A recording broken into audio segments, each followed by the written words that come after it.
জীবিত অবস্থায় মৃতের মতো কখনো ভাসতে দেখেনি।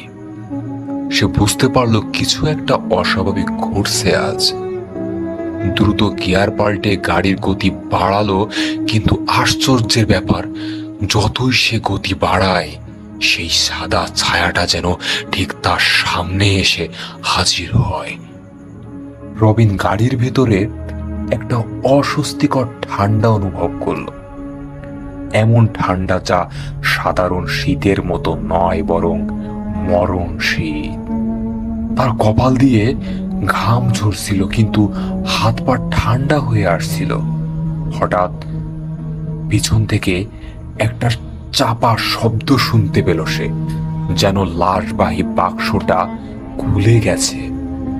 রবিন ভয় পেয়ে পিছনে তাকাতেই যাচ্ছিল, কিন্তু সাহস হচ্ছিল না তার।